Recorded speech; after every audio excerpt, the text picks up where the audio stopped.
I think the public's expectations of police, where when I started, people just felt like, well, this is what police do, and we just got to live with it.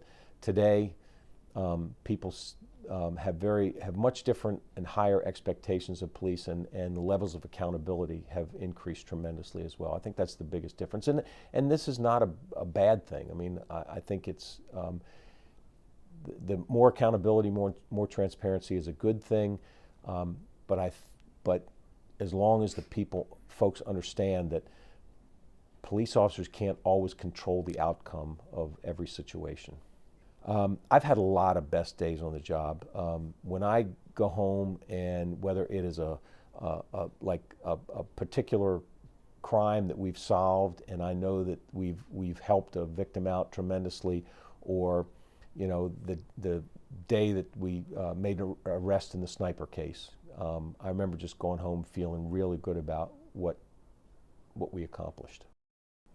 I've had, both in Fairfax and here, lost officers in the line of duty, and those are days that will stay with me forever. Those families will stay in my heart forever, and that is the most difficult part of this job. This young police officer, who is an example of what every cop should be, was killed by a man who decided to smoke some dope, drink for 4 hours, and get behind the wheel of a car. Yeah, Noah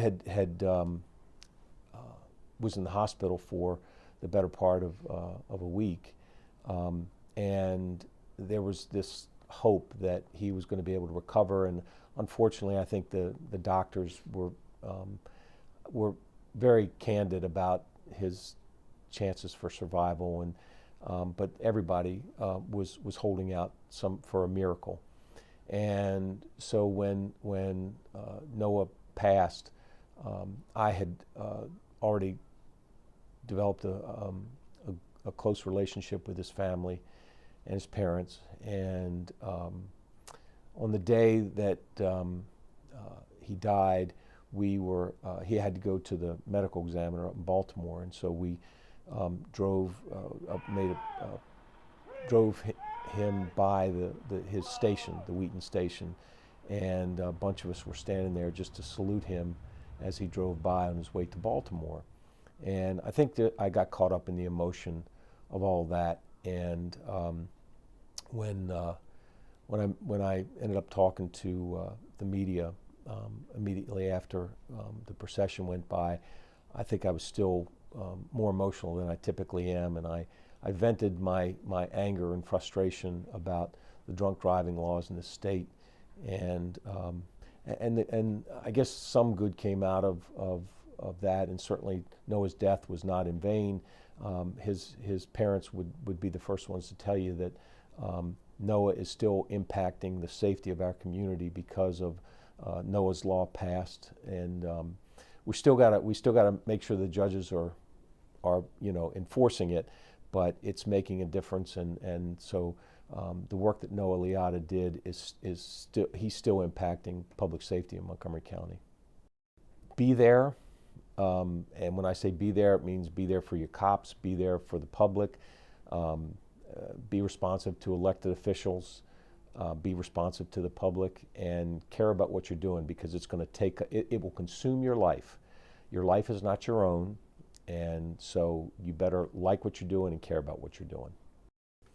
I will tell you that both to begin with, but I will tell you a story. When I worked, when I was a young patrol officer and I worked midnights, sometimes we had very busy nights and the night flew by because you were busy. And on those nights, though, when it was slow, I used to,